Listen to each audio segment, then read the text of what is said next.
منگولوں کی تاریخ میں ان کی ایک ایسی شہزادی گزری ہے جس کا نام کوتلون تھا، جو کہ ایک عظیم جنگجو تھی۔ کہا جاتا ہے کہ کوتلون کو میدان جنگ کے ہر فن میں اس قدر درجہ کمال مہارت حاصل تھی کہ اس کے مد مقابل کوئی بھی نوجوان آتا، کوئی بھی جنگجو آتا تو بری طرح شکست سے دوچار ہو جاتا۔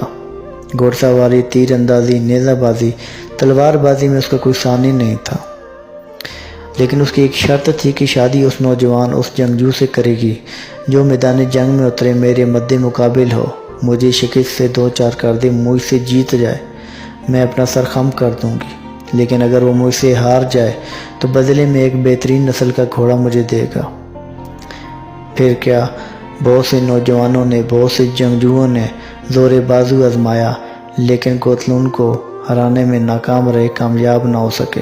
اس طرح کوتلون کے پاس کئی ہزار عمدہ نسل کے گھوڑے جمع ہو گئے۔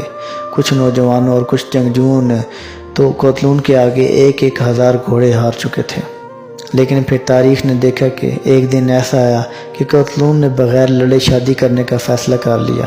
سب حیران تھے کہ ایسا کیوں کر ہوا، کوتلون کیوں نہیں لڑنا چاہتی، چونکہ وہ اپنا دل ہار بیٹھی تھی۔ اسے ایک نوجوان، ایک جنگجو سے محبت ہو گئی تھی۔ دیکھیں میرے عزیز، احساسات کے میدان میں عورت وہ جنگجو ہے جس سے لڑ کر آپ کبھی نہیں جیت سکتے۔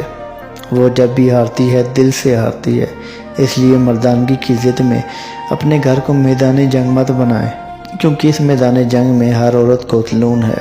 اگر آپ اسے جیتنا چاہتے ہیں، محبت اور پیار کے ساتھ جیت سکتے ہیں، اس لیے خواہ مخواہ اپنے گھر کو میدان جنگ نہ بنائیں، زندگی کو گلزار بنائیں اور محبت کا سہارا لے کر اس کے دل کو جیتیں۔ ابھی کچھ دیر میں وہ پتھر ٹوٹ جائے گا، میں اس کی سرد موری پہ محبت مار آیا ہوں۔ اللہ آسانیاں حاصل اور محبتیں آسانیت تقسیم کرنے کا شرف عطا فرمائے۔ اپنا بہت سا خیال رکھیے، دعاؤں میں یاد رکھیے۔ سلام پہنچے۔